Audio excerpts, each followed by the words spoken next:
Hi, good afternoon. Here with Karl Blaza from it's G10 Digital. That's right, isn't it? That's the one, yeah. Excellent. Yeah, if you'd just like to kick us off and let us know sort of a bit about who you are, really, your business, how long you've been doing it for, that'd be great. Thank you. Yeah, so I'm Karl, and I'm the owner of G10 Digital, which specializes in digital marketing. So particularly web design, which is where it started out, and then has grown into offering SEO services and PPC and social media advertising as well. Cool.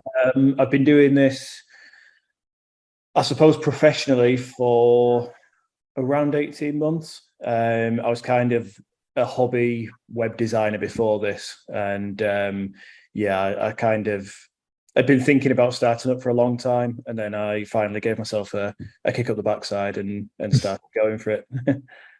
So have you, in that 18 months, was that kind of in the middle of COVID then?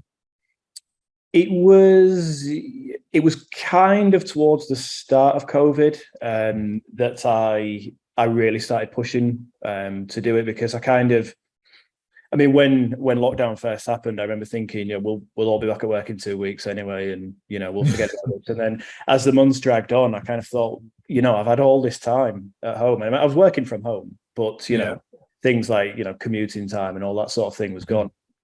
And I thought, I'm never going to have this opportunity again, potentially. So if I don't do it now, when will that be? And so that's kind of what really spurred me on and made me kind of start professionally and start getting those first clients in. So I don't know if I'm an unusual case in that the pandemic really made me start instead of modifying the systems and things that were in place. Yeah. So was the pandemic kind of the accelerator, obviously, for you doing your own business? And then was that the kind of biggest action that you took, and obviously that you've kept in terms of the future of what you do, or is there anything else that because of the pandemic you'd kind of thought, I need to do it this way, and then that stuck? What was the kind of biggest impact for you? No, I think it was it was being the catalyst to actually get started. And I'll be honest, at the start, it was very, very imperfect. It was a lot of imperfect action. And then I've kind of, been refining things as I go. So, really, I was still in that learning phase when the pandemic, I know we're still in the pandemic, but, when places were locked down and things. So I was still kind of figuring a lot of things out as I went, to be honest. So from where you are now, what does the future look like, and what do you see as your main challenges going ahead? I think, the future from my point of view is, kind of continued growth. It, really began with just helping a few people out with friends or acquaintances and things like that. And that's grown now to taking in many more inbound leads and, working with people across the world. Actually, I have some clients based out in the USA, which is kind of exciting from my point of view. So it's about, for me, it's maintaining that growth, but at the same time not taking on too much and burning out, because it's really easy when you're the business owner and you need to be responsible for so many different things. It's making sure that I can still provide that quality service to those clients that are in there. Finding ways to I suppose free up a little bit more time and balance. Yeah. Good stuff. Thank you for that. So since you've been a business owner, what would you say is your biggest learning that you've had you could share, if there is one? Just one, yeah. How long do we have again? Yeah. I think that possibly the biggest one is to focus on what you're good at and not try and be kind of everything to everybody. So, it's okay to turn away potential clients if they won't be a good fit for you, or if that you're not going to be able to provide the quality of service that they deserve. It's okay to actually send them on to someone else and say, do you know what, they're not a good fit for me. I'm looking to work with this person or this person. Unfortunately, I don't think I can help you out in the way that you'd like.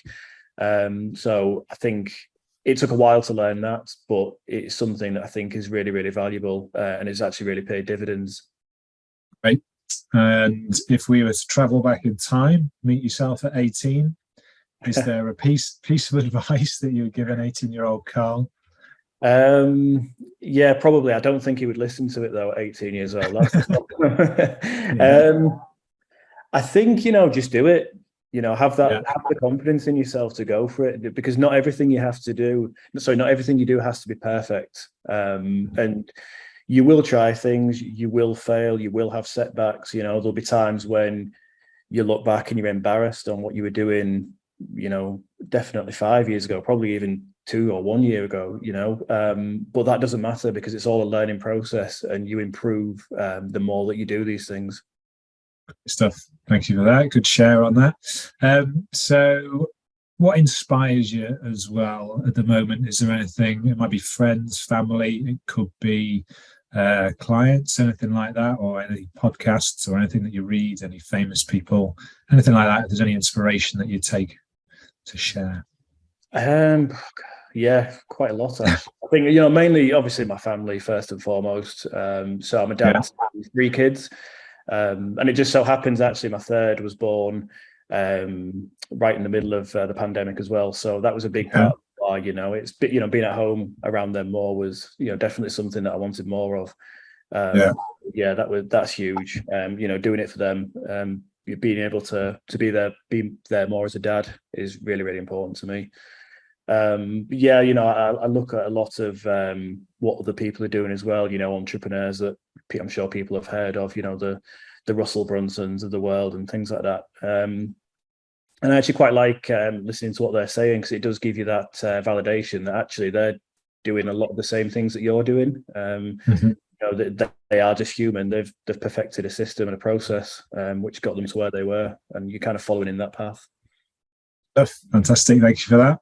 And then lastly, is there any sort of latest news around your business, or I don't know whether offers or promotions are relevant, but just anything you'd like to mention about G10 Digital and what you're up to?